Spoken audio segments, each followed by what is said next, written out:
신명기 26장부터 시작하도록 하겠습니다. 11번째 시간인가요? 26장 시작하도록 하고요. 이제 신명기가 끝자락에 다가왔습니다. 34장까지 있는데 이제 몇 번 더 하면 이제 마칠 것 같습니다. 신명기를 끝나면 사실 이제 지금 이렇게 성경을 저희가 거의 한 절 한 절 다 보고 있는데 신명기 이후에 여호수아부터는 조금 좀 굵직굵직한 사건 위주로 이제 여러분들에게 같이 은혜를 나눠보도록 하겠습니다. 한 절 한 절 하려니까 참 많이 힘들고 어렵기는 하네요. 26장입니다. 내 하나님 여호와께서 내게 기업으로 주어 차지하게 하실 땅에 내가 들어가서 거기에 거주할 때, 신명기는 계속해서 지금 출애굽 2세대가 전쟁하기 직전이라고 지금 설명드렸는데, 하나님은 계속 뭐라고 말씀하시냐면, 저희가 매번 강의할 때마다 하나님 꼭 그 얘기 하시죠. 내가 기업으로 내게 주어 차지하게 하실 땅에 내가 들어갈 때라는 이야기를 계속 하십니다. 이 얘기를 계속 하시는 이유가 뭐예요? 출애굽 1세대가 두려움에 떨어서 두려움 때문에 못 갔잖아요. 그러니까 정탐꾼 12명 보냈는데 그중에 10명이 부정적 의견을 하는 바람에 출애굽 1세대가 다 죽었습니다. 그러니까 출애굽 2세대에게는 이렇게 하나님께서 계속 언약을 주시는 거예요. 계속 언약을 줘서 내가 거기 들어갈 거야. 그러니까 걱정하지 마. 라고 계속 우리에게 언약을 주시는 겁니다. 2절, 내 하나님 여호와께서 내게 주신 땅에서 그 토지의 모든 소산의 만물을 거둔 후에 그것을 가져다가 광주리에 담고 내 하나님 여호와께서 그의 이름을 두시려고 택하신 곳으로 그것을 가지고 가서, 그리고 그때 제사장에게 나아가 그에게 이르기를 내가 오늘 당신의 하나님 여호와께 아뢰나이다. 내가 여호와께서 우리에게 주시겠다고 우리 조상들에게 맹세하신 땅에 이르렀나이다 할 것이요. 제사장은 내 손에서 그 광주리를 받아서 내 하나님 여호와의 제단 앞에 놓을 것이며 너는 또 내 하나님 여호와 앞에 이르기를 내 조상의 방랑하는 아람 사람으로부터 애굽에 내려가 거기에서 소수로 거류하더니 거기에서 크고 강하고 번성한 민족이 되었는데 애굽 사람이 우리를 학대하여 우리를 괴롭히며 우리를 중노동을 시키므로 우리가 우리 조상 하나님 여호와께 부르짖었더니 여호와께서 우리 음성을 들으시고 우리의 고통과 신고와 압제를 보시고 여호와께서 강한 손과 편팔과 큰 위엄과 이적과 기사로 우리를 애굽에서 인도하여 내시고 이곳으로 인도하사 이 땅 곧 젖과 꿀이 흐르는 땅을 주셨나이다. 26장 1절에 보면 2절에 보면 첫 소산을 봉헌할 때 드릴 신앙 고백을 기록하고 있어요. 첫 소산 봉헌 시에 이스라엘과 함께 드릴 신앙 고백의 내용은 첫째는 가나안 땅을 기업으로 허락하신 은혜에 대한 감사가 들어가 있습니다. 두 번째는 소수 민족이었던 자신들을 번성하게 하신 사실에 대한 찬송이 있습니다. 세 번째는 자신들이 애굽의 압제에서 구원하신 하나님의 전능하심에 대한 찬양이 있어요. 그리고 가나안의 모든 토지와 소산이 모두 하나님 것이라는 고백이 계속 이 만물을 드리는 이 소산 가운데 이 고백들이 함께 들어가 있는 겁니다. 결국 본문은 이스라엘 백성들로 하여금 지금껏 그들과 함께 해주신 하나님의 은혜를 기억하며 감사케 하며 또는 천지 만물의 주인이신 하나님을 깨달아 그 앞에 겸손한 자세를 갖도록 하기 위해 주어진 것이고, 그리고 동시에 오늘 우리에게도 이스라엘 백성들에게 향하는 동일한 이런 고백이, 우리가 하나님 것을 드릴 때 이런 공동체의 고백이 이어지기를 우리에게 바라고 계시는 것입니다. 지금 녹음하고 있는 거죠? 네. 자, 그리고 2절에 보시면 하나님의 것의 첫 만물을 최우선적으로 구별해야 된다는 것입니다. 만물이라고 하는 것은 첫 열매, 그러니까 맛아들 할 때 그 맛입니다. 그러니까 만물이라고 하는 건 첫 번째 열매를 이야기하는데 2절 보면 내 하나님 여호와께서 내게 주신 땅에서 그 토지의 모든 소산의 만물을 거둔 후에 그것을 구별하라는 거예요. 만물은 그 이후에 나는 모든 것들을 대표하기 때문인 것이죠. 그래서 만물을 드린다는 것은 그 밭에 있는 모든 것이 하나님의 소유임을 인정하는 행동인 것입니다. 우리가 11조를 드리는 믿음을 귀하다고 얘기하잖아요. 그 이유가 뭡니까? 10의 1을 드리는 건 10개 중에 하나만 하나님 거라는 얘기가 아니라 나머지 전체가 하나님 것이다라는 믿음의 고백이라는 거예요. 11조는 내가 그래서 정확하게 11조를 세전으로 드려야 되냐, 세후로 드려야 되냐 이런 문제가 아니라 내가 11조라는 것을 하나님께 드림으로 인해서 나의 전체가 하나님 것이다 라는 믿음의 고백이 무엇보다 더 중요하다라는 것입니다. 그래서 사실 11조를 드리는 것은 믿음의 분량이 있지 않고서는 불가능한 거예요. 그래서 처음 새신자들에게 11조를 강요하는 거 이런 것들은 어린아이에게 삼겹살을 먹도록 강요하는 것과 똑같은 거예요. 그러니까 사실은 이제 우리가 그런 부분들을 고려하지 아니하고 믿음의 분량이 각 다른데 믿음의 분량이 다른 사람에게 동일한 것을 시키게 되면 거기서 시험 들고 교회에서 실족하는 사람이 반드시 있게 되는 것이죠. 믿음의 분량에 따라서 우리가 헌신하고 봉헌하는 것이 중요하다라는 것입니다. 자, 그래서 자, 우리가 이제 이 만물을 드림으로 인해서 우리의 고백은 사실 우리가 가진 것은 하나님이 허락하지 않으신 것은 아무것도 없어요. 그러니까 은혜 아니고 된 게 아무것도 없다는 거죠. 나의 나된 것 그리고 내가 가지고 있는 모든 것들은 다 하나님의 은혜로 된 것이다 라고 얘기하는 것입니다. 하나님께서 허락하지 않으시는 것을 우리가 소유할 수 있는 게 아무것도 없다. 만물이 다 그에게서 나오기 때문입니다. 로마서 11장 36절 이는 만물이 주에게서 나오고 주로 말미암고 주에게로 돌아감이라. 그에게 영광이 세세토록 있을지어다. 아멘. 만물이 주에게서 나오고 주로 말미암고 주에게로 돌아간다. 그렇죠? 주님이 모든 것이다 라는 것입니다. Jesus Christ is everything. 모든 것이다. 주님이 모든 것이다. 그리스도께서 우리를 위한 만물로서 자신을 하나님께 드렸어요. 예수 그리스도는 하나님의 맏아들입니다. 원래는 예수님은 십자가 이전에 예수님은 하나님의 독생자였어요. 독생자라는 건 뭐예요? 하나님에게는 아들이 하나밖에 없다. 그런데 십자가를 달려 죽으시고 독생자인 예수 그리스도의 신분이 바뀌었어요. 뭘로? 맏아들로. 자, 우리 로마서를 가서 볼게요. 로마서 8장 29절입니다. 250쪽, 신약성경 250쪽. 예수 그리스도는 독생자라는 건 누구나 다 알고 계시죠. 예수 그리스도는 독생자이십니다. 근데 그 독생자 예수 그리스도가 십자가에서 놀랍게 변한 것은 바로 이거예요. 29절 다 같이 합독하겠습니다. 시작. 하나님이 미리 하신 자들을 또한 그 아들의 형상을 본받게 하기 위하여 미리 정하셨으니 이는 그로 많은 형제 중에서 맏아들이 되게 하려 하심이니라. 예수 그리스도께서 뭐가 되셨어요? 맏아들이 됐어요. 독생자인 그분이 맏아들이 됐어요. 그럼 맏아들이 됐다는 건 둘째, 셋째, 넷째, 다섯째, 여섯째가 있다는 거 아닙니까? 그것이 누구예요? 바로 여러분들이라는 거죠. 구원받은 그 자녀들, 예수님은 이제 자신의 형제 자매가 생긴 거예요. 그것이 그래서 자신이 맏아들이 된 것입니다. 그리스도께서 우리의 맏아들로서 자신을 하나님께 드렸다. 예수 그리스도께서 우리를 위해서 하나님이 먼저 우리에게 11조를 하셨고 또 그리스도가 우리를 대표해서 11조를 드리게 된 것이죠. 그리스도께서 우리를 위해 만물로서 자신을 하나님께 드림으로 10의 1을 드림으로 전체가 드려진 이 놀라운 11조의 역사가 나타나게 된 거예요. 출애굽 당시 이스라엘의 어린 양의 피를 문설주에 바름으로 인해서 장차 재앙에서 보존될 수 있었잖아요. 근데 이스라엘의 장자를 대신해서 피를 흘린 어린 양은 다름 아닌 예수 그리스도입니다. 어린 양은 모형이고요. 그것이 실제로 오셔서 어린 양의 피로 십자가에 달리신 분이 예수 그리스도이십니다. 그래서 그리스도는 구속받은 백성들의 초태생으로서 자신을 하나님께 드림으로 십자가에서 죽으심으로 말미암아 우리의 만물, 우리의 11조, 우리의 첫 열매가 되시게 된 것이다 라는 것입니다. 자, 3절.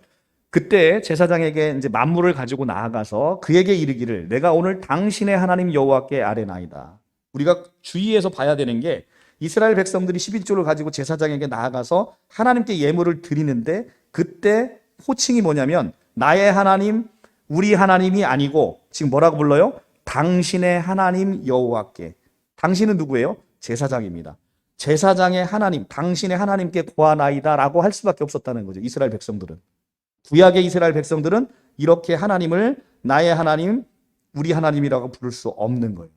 구약의 이스라엘 백성들은 자신이 직접 하나님께 나아가 예물을 드릴 수가 없고 오직 제사장의 중보를 통해서만 하나님을 만나고 그에게 예물을 드릴 수가 있었어요. 가운데 누가 필요했다? 꼭 제사장이 필요했다는 거예요. 그런데 지금 대제사장이신 예수 그리스도로 말미암아 하나님과 우리를 막고 있는 이 휘장을 찢음으로 말미암아 우리가 직접 하나님께, 우리가 제사장이 돼서 직접 하나님께 들어갈 수 있게 된 게 바로 신약의 놀라운 백성들의 특권이라는 거예요. 그래서 우리는 하나님을 뭐라 불러요? 아빠, 아버지라 부르는 거예요. 아빠, 아버지라고 부르는 건 정말로 친밀한 관계를 나타나는 거예요. 우리의 하나님을 넘어서 아빠, 아버지라고 부르는 것은 신약의 성도들만이 누릴 수 있는 엄청난 특권이다라는 것입니다. 그래서 로마서 8장 15절에 아바, 아버지라고 하나님을 부르게 되는 것입니다. 우리의 위상이 구약과는 비교할 수 없이 놀랍게 변화된 것을 우리가 보게 되는 것입니다. 자, 그 얘기를 이제 마태복음에서 예수님이 13장에서 이렇게 이야기하시는 겁니다. 마태복음 13장 17절에 신약 21조에서 이렇게 이야기를 합니다. 마태 13장 17절 합독하겠습니다. 시작. 내가 진실로 너희에게 이르노니 많은 선지자들과 의인이 너희가 보는 것을 보고자 하여도 보지 못하였고 너희가 듣는 것을 듣고자 하여도 듣지 못하였느니라. 아멘. 자, 그리고 바로 앞절로 가게 되면 11장 11절 가시면 내가 진실로 너희에게 말하노니 여자가 낳은 자 중에 세례 요한보다 큰 이가 일어남이 없도다. 그러나 천국에서는 극히 작은 자라도 그보다 크니라.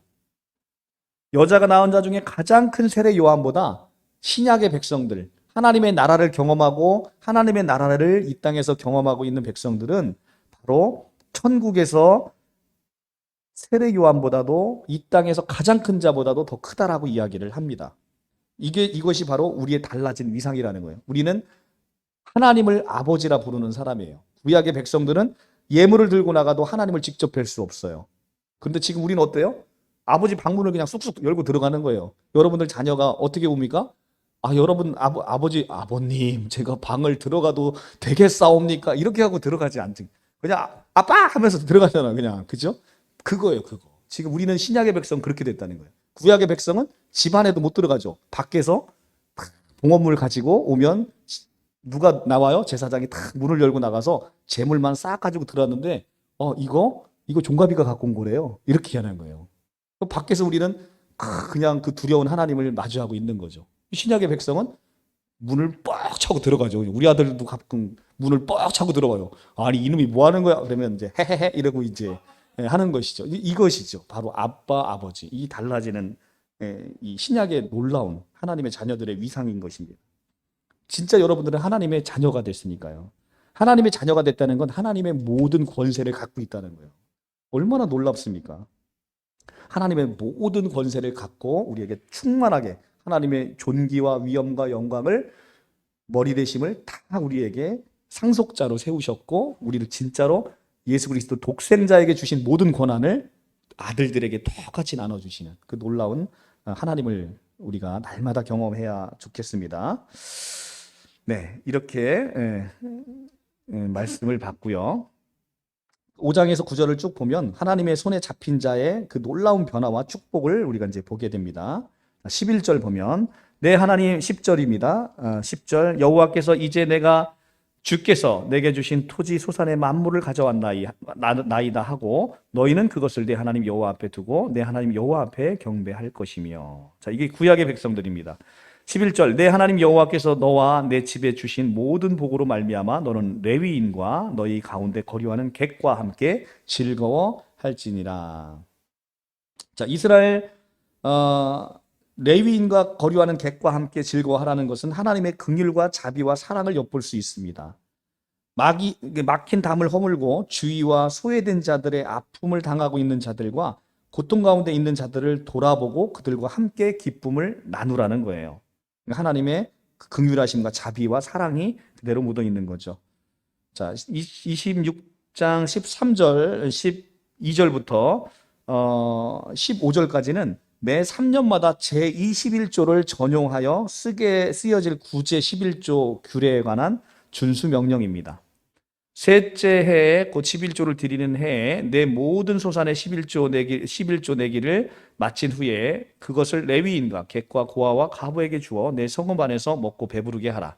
그리할 때에 내 하나님 여호와 앞에 아뢰기를 내가 성물을 내 집에서 내어 레위인과 객과 고아와 과부에게 주기를 주께서 내게 명령하신 명령대로 하였사오니 내가 주의 명령을 범하지 또 아니하였고 잊지도 아니하였나이다. 내가 애곡하는 날에 이 성물을 먹지 아니하였고 부정한 몸으로 이를 떼어두지 아니하였고 죽은 자를 위하여 이를 쓰지 아니하였고 내 하나님 여호와의 말씀을 청종하여 주께서 내게 명령하신 대로 다 행하였사오니 원하건대 주의 거룩한 처소 하늘에서 보시고 주의 백성 이스라엘에게 복을 주시며 우리 조상에게 맹세하여 우리에게 주신 젖과 꿀이 흐르는 땅에 복을 내리소서 할지니라. 자, 본문은 신명기 14장 28절에서 29절에서 이미 한 차례 주어진 명령 규례입니다. 이 규례를 지금 다시 한번 준수하도록 촉구하는 것인데 이 구제용 11조를 드린 후에 그것을 성실하게 준행하도록 요구하고 있는 것입니다. 구제용 11조를 해라. 11조 중에서 구제용 11조를 따로 해라라고 얘기하시면서 그걸 성실하게 준행하라라고 지금 요구하고 있는 겁니다. 이런 본문은 11조의 온전한 봉헌의 중요성과 함께 그 용도 또한 하나님의 뜻에 맞게 합당하게 사용되어져야 함을 우리에게 알려주고 있습니다. 하나님께서 예물을 드리게 하심은 하나님의 필요를 채우시기 위함이 아니라 오직 우리 자신에게 필요한 사람에게 필요한 것을 드리라고 하는 것이죠. 사람 자신을 위한 것임을 알 수 있습니다. 왜냐하면 11조를 걷어 지금 어디다 쓰라고 얘기합니까? 지금 우리 자신, 인간들에게 주어지는 레위인과 객과 고아와 과부에게 주어지는 사람을 위해서 쓰도록 하고 있기 때문에 11조 자체가 하나님을 위한 것이라기보다는 사람을 위한 것은 하나님의 긍휼과 자비와 사랑이 11조에 묻어있는 정신이라고 할 수가 있는 것입니다. 13절에서 14절을 보면 우리 하나님의 말씀 앞에서 우리의 마음에 꺼리낌이 없이 다 이걸 준행해야 하였음을 우리가 고백해야 하는 것이고요. 하나님에게 드리는 예물은 반드시 거룩하게 준비되어야 한다는 것입니다. 그래서 하나님께 드려지는 것은 우리의 예물뿐만 아니라 우리의 삶 자체가 예수 그리스도로 말미암아 거룩하게 준비되어지는 것. 이것이 이제 사실은 신약에서 훨씬 더 중요한 거예요. 그러니까 예물보다 더 중요한 건 뭐래요? 우리의 삶이 하나님께 예물이 되는 것. 우리의 삶이 예물이 되는 것. 이것이 성경에서 우리에게 가장 요구하고 있는 것입니다. 너무 걱정하지 마십시오. 우리 하나님께서 오늘 오전 설교 얘기했잖아요. 어떻게 나의 삶이 예물이 될 수 있을까? 나는 그런 능력도 없는 사람인데 하나님께서 그렇게 하시겠다는 거예요. 그러니까 하나님을 신뢰하는 거예요. 나는 나를 못 믿잖아요. 우리 믿음은 늘 연약해요. 늘 흔들려요. 그러니까 내가 내 믿음을 보면 나도 구원받을 수 있을까? 늘 이런 생각하는 거예요. 그런데 구원은 나의 차원에 있는 게 아니라 나는 나를 믿지 못하고 나는 내 믿음을 믿지 못하지만 하나님이 나에게 하신 약속, 우리가 하나님을 믿을 수 있고 하나님의 약속을 신뢰할 수 있는 거죠. 사람의 약속도 한번 도장 찍으면 끝나는 거잖아요. 그런데 하물며 하나님의 약속은 더욱 크죠. 그래서 나는 나를 바라보기 때문에 소망이 안 보이는 거예요. 늘 흔들리는 연약한 믿음을만 보이니까. 근데 우리는 나를 바라보는 게 아니라 나를 사랑하시고 나를 끝까지 견인하겠다고 약속하시는 하나님의 약속을 보고 살아가는 존재. 그것입니다. 그것이 바로 진정한 신앙생활이다라고 얘기하는 거예요. 자, 이제 신명기 26장 16절에서 19절 여기까지만 하면 이제 이 모세 설교가 지금 신명기에서 몇 편으로 구성되어 있다? 3편. 그중에 2편이 끝나는 거예요. 이제 16절에서 19절, 27장부터는 이제 세 번째 설교로 들어가는 겁니다. 16절에서 19절은 모세의 고별 설교 중 2부의 끝맞은 말을 이야기하고 있습니다. 오늘 내 하나님 여호와께서 이 규례와 법도를 행하라고 내게 명령하시사 그런즉 너는 마음을 다하고 뜻을 다하여 지켜 행하라. 그런데 이거 우리가 할 수 있다 없다? 없다고 얘기했습니다. 너는 마음을 다하고 뜻을 다하고 할 때 이 다라는 단어, 이게 이제 70인역에서 이 홀로스라는 헬라어 단어는 이게 사람이 할 수 있는 게 아니에요. 100이면 100을 다 해야 되는 건데 사람이 할 수 있는 게 아닙니다. 그래서 이게 구약 성경을 읽으면서 신약의 백성이 구약 성경을 읽으면서 이걸 율법으로 이해하면 이제는 구약 성경 읽기도 싫은 거예요. 왜냐하면 맨날 뭘 하래요. 그렇게 맨날 뭘 하라고 얘기합니다. 근데 그게 다 우리가 못하는 것만 하래요. 그렇기 때문에 구약을 읽으면 어려운 겁니다. 근데 구약은 이것이 다 하나님의 약속으로 이제는 약속으로 되어졌다는 거예요. 내가 늘 하나님께 마음을 다하지 못하는 사람인데 하나님이 그렇게 만들어 주시겠다니까 얼마나 할렐루야 아닙니까? 그죠? 내가 뜻을 다하여 하나님의 율법을 지킬 수 없는데 하나님이 그렇게 해주시겠다고 약속하니 할렐루야죠. 나는 그것만 신뢰하고 믿기만 하면 하나님이 나를 그렇게 끌어가시니까. 예, 그러니까 우리는 되어짐을 경험하는 거다. 되어짐을 경험하는 것이다. 우리는 하나님의 그 약속을 우리 삶 속에서 되어지는 것을 늘 신뢰하시고 경험하시고 설레이는 마음으로 기대하시기 바랍니다. 네, 내가 오늘 여호와 내 하나님으로 인정하고 또 그의 도를 행하고 그의 규례와 명령과 법도를 지키며 그의 소리를 들으라고 확언하였고 여호와께서 내게 말씀하신 대로 오늘 너를 그의 보배로운 백성이 되게 하시고 그의 모든 명령을 지키라 확언하셨느니라. 그런즉 여호와께서 너를 그 지으신 모든 민족 위에 뛰어나게 하사 찬송과 명예와 영광으로 삼으시고 그가 말씀하신 대로 너를 내 하나님 여호와의 성민이 되게 하시리라. 아멘. 그렇죠. 그런즉 여호와께서 너를 그 지으신 모든 민족 위에 뛰어나게 하사, 우리가 뛰어나게 되는 거예요. 여호와께서 그렇게 하시겠다는 거예요. 여호와께서 하시겠다는 거예요. 너를 민족 중에 가장 뛰어난 민족이 되게 하겠다. 그리고 찬송과 명예와 영광을 삼으시고 찬송과 명예와 영광을 삼으시고 그가 말씀하신 대로 너를 내 하나님 여호와의 성민이 되게 하겠다. 얼마나 놀라운 약속입니까? 구약을 읽으면요, 사실은 신약보다도 하나님의 그 엄청난 사랑이 더 많이 보여요. 하나님이 얼마나 너를 사랑하시는지. 그냥 찬송과 명예와 영광. 이건 사실 하나님이 받으시는 거잖아요. 그죠? 찬송과 명예와 영광을 삼으시고 그가 말씀하신 대로 너를 여호와 하나님의 성민이 되게 하겠다. 하나님의 그 보좌 우편에 그 모든 존귀와 영광을 우리에게 함께 나눠주겠다라고 이야기하시는 거죠. 너무 놀라운 말씀이 아닐 수가 없습니다. 그래서 이 하나님에 대한 인간의 태도로 백성들에게 하나님께서 명하신 모든 율법을 힘써 지킴으로 율법의 수혜자이신 하나님을 자신의 하나님으로 인정하라고 지금 권면하고 있는 것이고, 둘째는 인간에 대해서 하나님에 대한 인간에 대한 하나님의 축복으로 백성들이 하나님의 말씀에 순종함으로 하나님을 인정하면 하나님께서도 당신의 보배로운 백성들에게 열국 중에서도 영광스럽게 하실 것을 우리에게 약속하고 계십니다. 자, 27장 보겠습니다. 이제 모세의 설교 세 번째입니다. 모세의 설교 세 번째, 가나안 입성 기념 돌비와 축단 축조 그리고 기념 제사를 하라고 명령이 주어집니다. 27장 1절입니다. 세 번째 이제 설교 시작입니다. 모세와 이스라엘 장로들이 백성들에게 명령하여 이르되 내가 오늘 너희에게 명령하는 이 명령을 너희는 다 지킬지니라. 너희가 요단을 건너 내 하나님 여호와께서 내게 주신 땅에 들어가는 날에, 또 나오죠. 요단을 건너 들어가는 날에. 그러니까 들어간다 못 들어간다? 반드시 들어간다. 여러분들 천국 백성으로 하나님의 나라 들어간다 못 들어간다? 반드시 들어간다. 가나안은 뭐를 상징하는 거예요? 여러분들이 들어갈 거룩한 땅, 새하늘과 새 땅을 상징하는 거예요. 반드시 들어가는 거예요. 반드시 들어가는 거예요, 여러분들은. 요단을 건너 들어가는 그날에 큰 돌을 세우고 석회를 바르라. 이렇게 얘기를 합니다. 요단을 건넌 후에 이 율법의 모든 말씀을 그리고 그 위에 기록하라라고 얘기를 합니다. 자, 지금 제일 먼저 뭐를 하냐면 이스라엘 백성들에게 1절에 보면 첫째는 백성들에게 명령하여 이르되 내가 오늘 너에게 명령하는 이 명령을 첫째는 다 지켜라. 첫째는 율법에 순종할 걸 촉구하고, 두 번째는 약속의 땅에 들어가기 위해서는 반드시 뭘 해야 되냐면 요단을 건너야 돼요.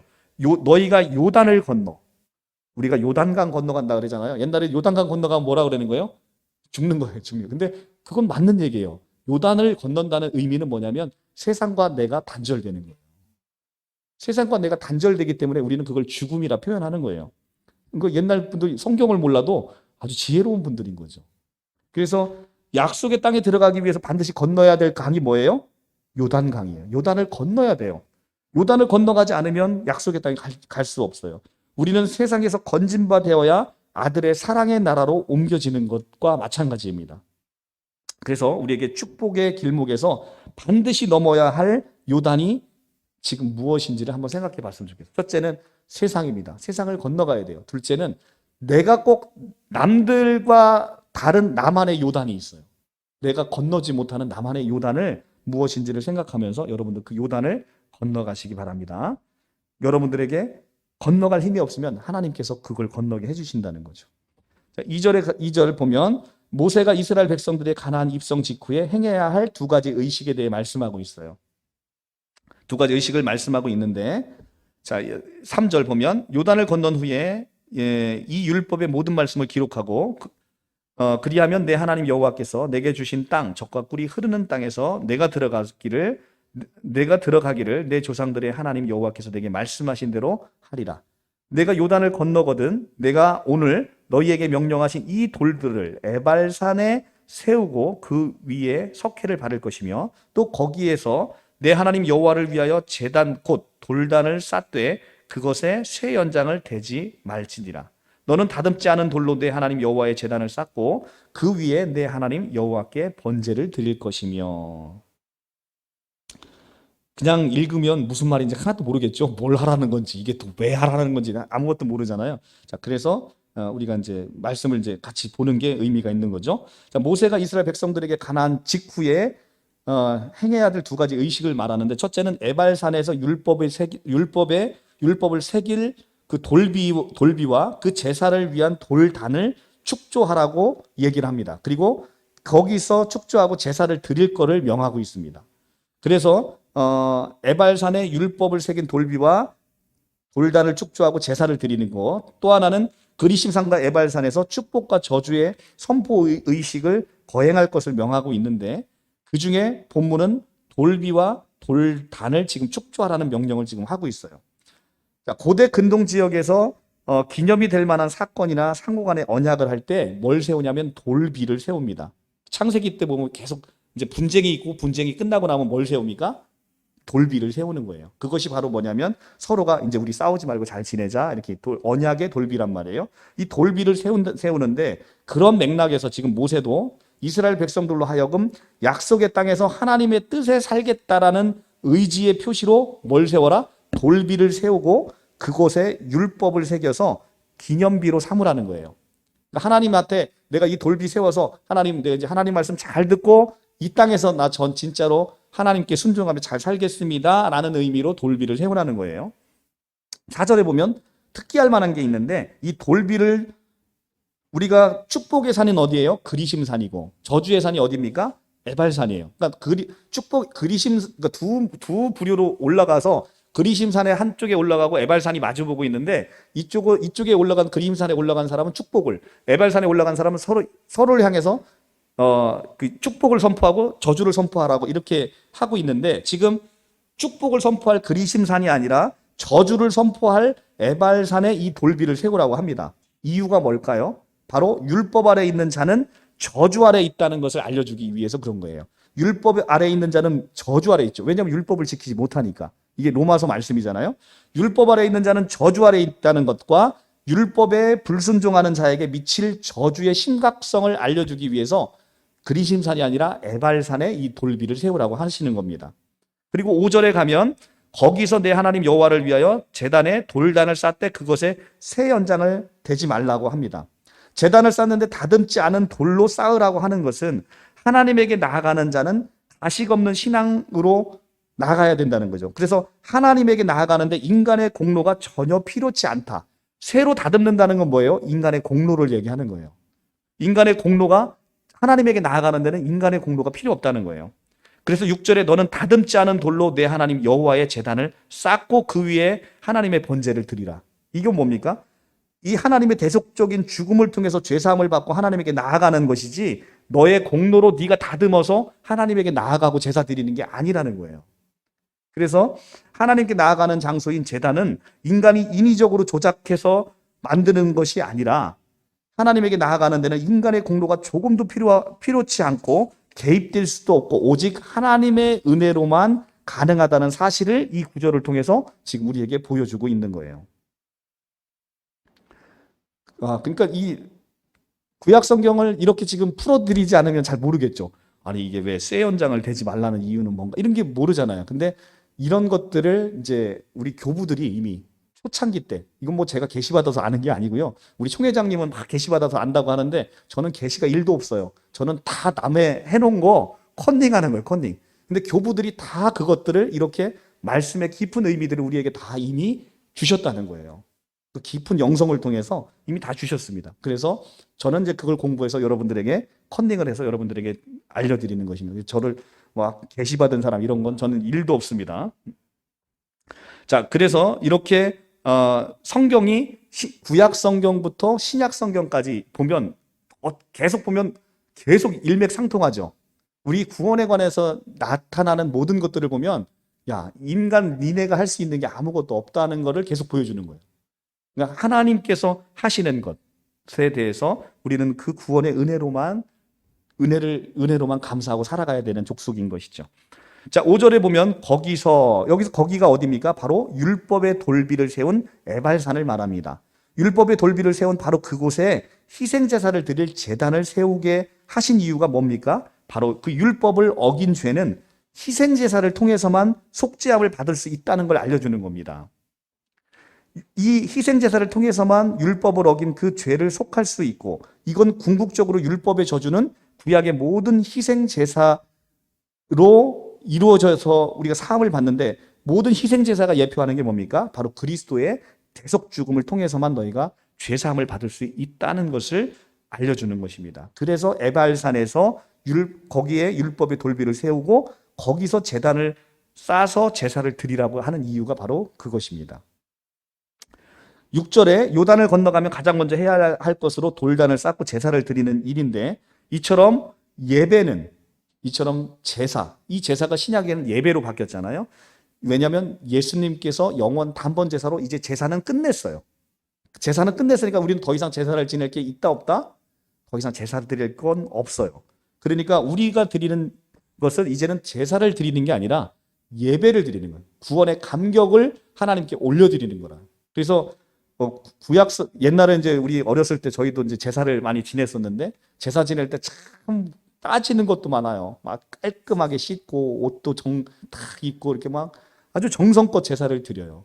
그 뭐 시간도 딱 맞춰서 밤 12시 딱 돼야 뭐 귀신이 온다나 뭐 하나, 그래서 12시를 딱 지켜서 그때 이제 제사를 지내잖아요. 보통 정성을 드리는 게 아니에요. 그런데 오늘날의 신약의 이 신약의 예배를 제사처럼 드리는 사람이 있어요. 제사처럼. 그러니까 늘 두려운 거예요. 내가 이 제사를 빠지면 하나님이 나를 축복하지 않으실 것처럼. 그게 아니라 우리는 늘 기쁘고 감사해서 이 예배를 드리는 거예요. 그러니까 우리가 하나님의 죄사함을 받기 위해서 내가 이것을 예배를 드리는 것이 제사의 공로가 돼서는 안 된다는 거죠. 늘 기쁘고 감사한 마음으로 예배를 드려야 된다라는 것입니다. 자, 그래서 이제 6절은 그렇게 됐고요. 이제 7절 넘어가겠습니다. 또 화목제를 드리고 거기서 먹으며 내 하나님 여호와 앞에서 즐거워하라. 화목제를 통해서 거기서 먹으며 즐거워하라는 것은 이 예배는 이 성도의 이 즐거움이라는 거예요. 그래서 화목제로 드리라는 것은 이 예배가 즐거워야 되는 거예요. 그래서 화목제를 드리고 뭐 하랍니까? 여호와 앞에서 즐거워하라.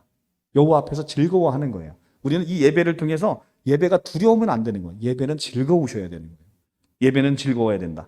8절, 너는 이 모든 율법의 모든 말씀을 그 돌들 위에 분명하고 정확하게 기록할지어다. 자, 정확하게 지금 기록하라고 합니다. 이것은 예레미야 31장 31절에서 새 언약을 통해서는 다르게 돼 있어요. 지금 이 율법은 돌 위에 기록하고 분명하고 정확하게 기록하라고 되어 있는데, 새 언약의 백성들에게는 어떻게 되어 있습니까?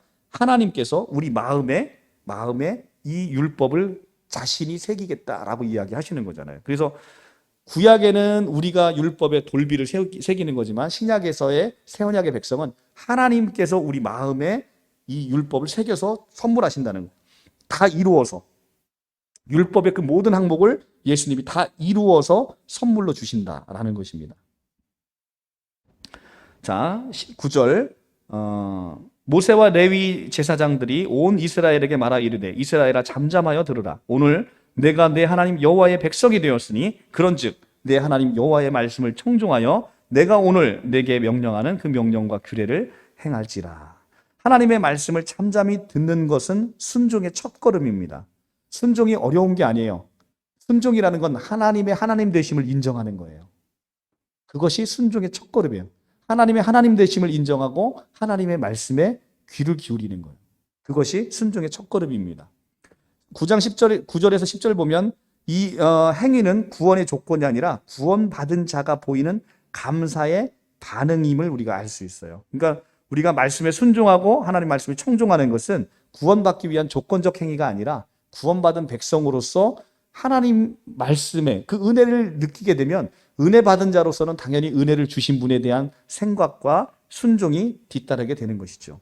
그러니까 중요한 건 뭐가 기독교 신앙의 가장 중요한 것은 순서예요. 순서. 내가 먼저 은혜가 누려지고 은혜에서 나오는 감사가, 이것이 이제 이 순서가 이제 가장 중요한 것입니다. 자, 그래서 자, 이 순서 얘기하니까 오랜만에 그 성경 한번 볼까요? 이제 예전에 많이 봤는데 요즘 본 지 오래됐네요. 우리 창세기 가면 창세기 6장 8절에서 9절입니다. 창세기 6장 8절에서 9절. 6장 8절에서 9절. 그러나 노아는 여호와께 은혜를 입었더라. 여호와께 은혜를 입었더라. 이것은 노아의 족보니 노아는 의인이요 당대의 완전한 자라. 그는 하나님과 동행하였으며. 자, 이 순서가 바뀌면 큰일 난다고 했어요. 노아는 여호와께 은혜를 입었더라. 그 다음에 나오는 게 뭐예요? 노아는 의인이며 당대의 완전한 자라. 그는 하나님과 동행하였으므로. 자, 우리는 거꾸로 합니다. 내가 의인이 되려고 노력하고 내가 완전한 자가 되려고 노력하고 내가 하나님과 동행하려고 노력한 다음에 그 다음에 하나님의 은혜를 구하는 이런 게 있다는. 근데 그것이 아니라 성경의 순서는 바로 여호와께 은혜를 입었더라. 은혜 입은 자의 모습이 뭐냐면 의인이고 완전한 자로 나타나고 하나님과 동행하는 자로 나타나는 거예요. 이 순서가 바뀌면 신앙생활하면서 고달퍼지는 거예요. 이 순서가 절대 바뀌면 안 된다는 것입니다. 자, 다시 신명기 돌아와서 신명기 11절에서 26절. 오늘 여기까지만 하고 마치겠습니다. 11절에서 26절입니다. 자, 이제 그리심산과 에발산의 축복과 저주 선포의 의식을 거행하게 합니다. 모세가 그날 백성에게 명령하여 이르되 너희가 요단을 건넌 후에 시므온과 레위와 유다와 이스라엘과 요셉과 베냐민은 백성들을 축복하기 위하여 어디 산으로? 그리심산에 서고 루벤과 갓과 아셀과 스불론과 단과 납달리를 저주하기 위해서는 에발산에 서서 레위 사람들은 큰 소리로 이스라엘의 모든 사람들에게 말하여 이르되 장색의 손으로 조각하였거나 부어 만든 우상은 여호와께 가증하니 그것을 만들어 은밀히 세우는 자는 저주를 받을 것이라 할 것이요 모든 백성은 응답하여 말하되 아멘 할지니라. 자, 이것은 자, 지금 레위 신명기 27장 11절에서 26절의 말씀은 이미 앞에도 한번 나왔어요. 근데 지금 여기 다시 이야기를 하는 것 중에서 원래는 그리심산에서는 축복을, 그 다음에 에발산에서는 저주를, 이렇게 이제 각각 자세히 나왔는데 여기서는 에발산에서 저주를 선포하는 이야기만 아주 간략하게 나옵니다. 다시 한번 나오는데 그 이유가 있어요. 자, 지금 가나안 땅에 들어가면 이스라엘 12지파를 6씩 둘로 나눠서 양쪽 산에 올라가라는 겁니다. 올라가서 율법에 대한 순종의 말씀으로 축복과 불순종을 원래는 선포하고 있는데 이 본문에서는 축복에 대한 내용이 생략됐어요. 그리고 저주에 관해서만 에발산에서 하는 얘기만 나오고 있습니다. 이건 왜 그러냐? 아마도 이제는 이제 바로 가나안 땅에 들어가게 되는 이스라엘 백성들에게 축복을 선포하기보다는 본성적으로 범죄하기 쉬운 인간의 죄악된 심성에 강한 경각심을 불러주기 위해서 그리심산 거는 빼고 에발산의 저주 선포만 그 이야기만 간단하게 기재를 했다라고 학자들이 보고 있습니다.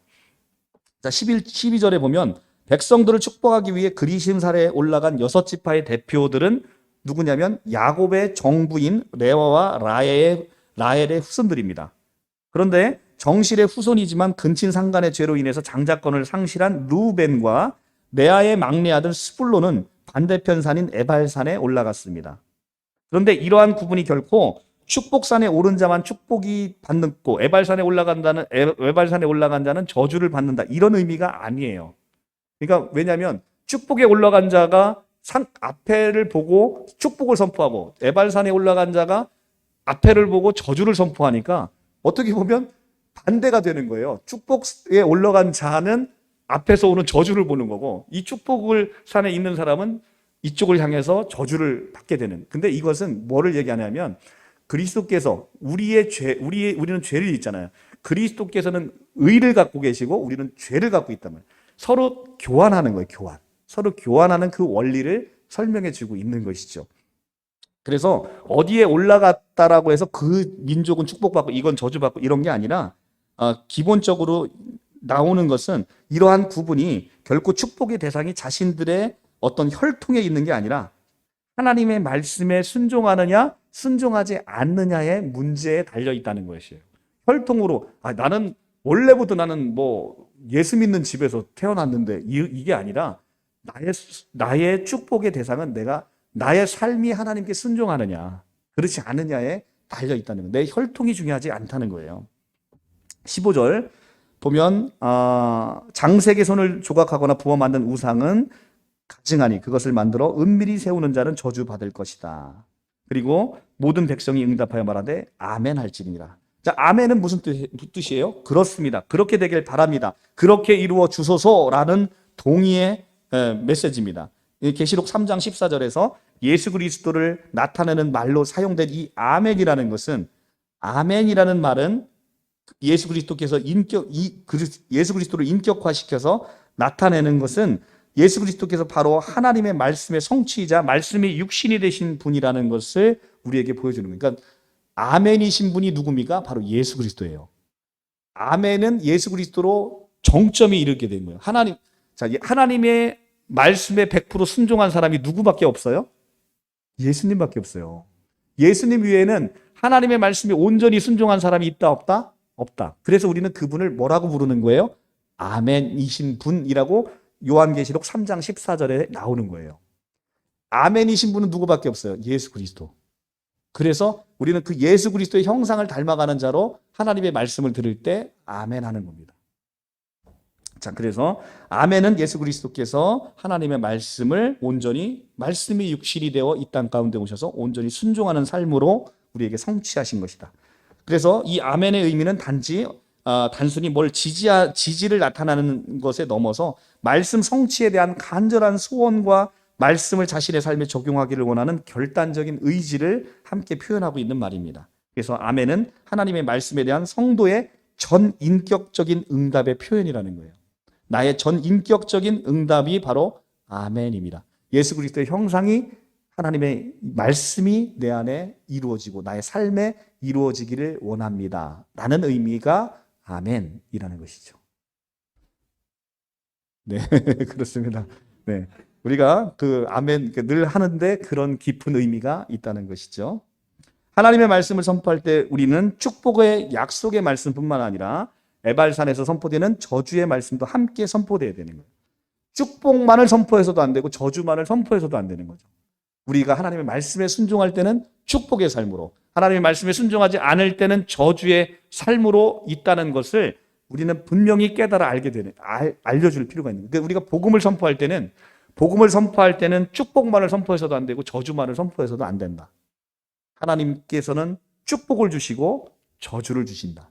그런데 하나님의 말씀에 순종하는 자는 축복의 삶으로, 하나님의 말씀에 불순종하는 자는 저주의 삶으로 이렇게 되는 것이죠. 그래서 지금 우리가 다음 주에 볼 텐데 28장에 가면 28장이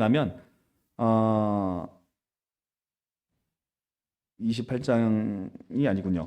이제 뒷장에서 쭉 넘어가면 그 얘기가 나옵니다. 오늘 내가 너에게 축복의 길과 저주의 길을 내 앞에 놨다. 너 지금 어떤 거 선택할 거야? 라고 우리에게 강하게 하나님께서 드라이브를 거십니다. 그래서 우리는 하나님의 말씀을 선포할 때 이 축복의 말씀과 저주의 말씀을 함께 같이 선포하는 것이 중요하다라는 것입니다. 자, 이 12절, 자, 그래서 이 하나님께서 축복의 말씀과 저주의 말씀 사이에 중간지대에 있다 없다? 없다는 거예요. 하나님의 말씀에는 순종 여부에 따라서 반드시 축복을 받거나 저주를 받는 것, 둘 중에 하나뿐이 없고 중간지대가 없다는 거예요. 하나님과 세상을 겸하여 섬길 수 없다라고 이야기하는 것과 마찬가지입니다. 자, 그리고 6절의 말씀 보면 이 율법의 말씀을 실행하지 아니하는 자는 저주를 받을 것이라 할 것이요 모든 백성은 아멘 할지니라. 불순종하는 자의 운명은 저주받을 것입니다. 하지만 이 불순종의 저주까지도 하나님께서 누구에게 담당시켰었어요? 바로 예수 그리스도이십니다. 사실 불순종하는 자의 운명은 뭐밖에 없습니까? 저주받을. 자, 근데 우리가 이제 생각할 때 우리 이렇게 생각하잖아요. 여기 하나님의 말씀에 순종하는 자에게는 축복이, 불순종하는 자에게는 저주가 있다라고 하나님께서 얘기하시고 지금 너 선택하라라고 딱 이야기하십니다. 우리는 다 이걸 선택하고 싶어요. 근데 우리가 이걸 선택하고 싶은데 이렇게 선택되어지는 사람이 있어요? 없어요. 다 이쪽으로 간다는 거예요. 이스라엘 백성들의 역사를 보면 지금 신명기 모세가 지금 간절히 지금 너한테 얘기하는 거야. 야, 이제 다음 장이 28장, 29장 되게 중요한 장인데 하나님께서 축복하는 자의, 그러니까 순종하는 자의 축복이 얼마나 크고 불순종하는 자의 저주가 얼마나 큰지를 여기다 지금 쭉 써놓습니다. 다음 장부터. 이제 그걸 쭉 읽어갈 거예요. 그런데 두 개를 넣어놨어. 너 어디로 갈 거야? 빨리 지금 이제 선택해. 어디로 갈 거야? 선택해. 딱 이야기하는데 다 여기를 선택하고 싶지만 우리의 삶은 어디로 간다? 여기로 가는 거예요. 그럼 난 여기를 선택한 거예요. 불순종을 선택했어. 그러니까 어떻게 돼요? 저주받는 거예요. 저주받는 거. 하나님의 율법에 따라 우리는 저주받을 수밖에 없어요. 지금 이 율법을 선포할 때 나는 마치 이걸 선택할 것 같잖아요. 느낌에. 그렇죠? 둘 중에서 야, 너 어떤 거 먹을래?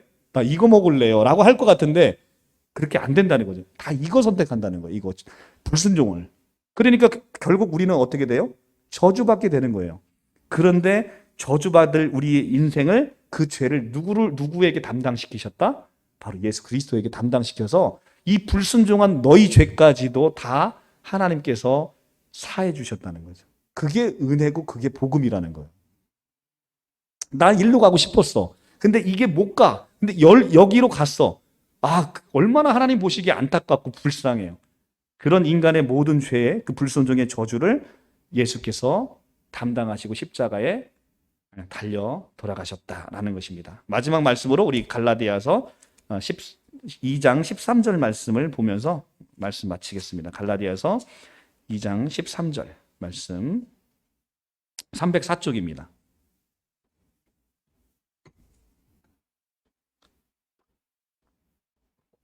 갈라디아서 2장 13절 말씀 다 같이 합독하겠습니다. 시작. 3장 13절입니다. 3장 13절 죄송합니다. 3장 13절 시작. 그리스도께서 우리를 위하여 저주를 받은 바 되사 율법의 저주에서 우리를 속량하셨으니 기록된 바 나무에 달린 자마다 저주 아래에 있는 자라 하였습니다. 아멘. 자, 그리스도께서 바로 그 불순종의 죄를 범한 우리, 축복으로 매번 축복으로 나가고 싶은 우리였지만 하나님의 불순종의 삶을 살 수밖에 없는 우리에게 하나님께서 오셔서, 그리스도께서 오셔서 이렇게 율법의 저주를 받은 바 되셔서 우리의 모든 저주까지도 사해 주신 하나님의 놀라운 은혜와 이 긍휼하심을 우리가 날마다 찬송하는 우리 성도님들 다 되시기를 바랍니다. 네, 기도하겠습니다.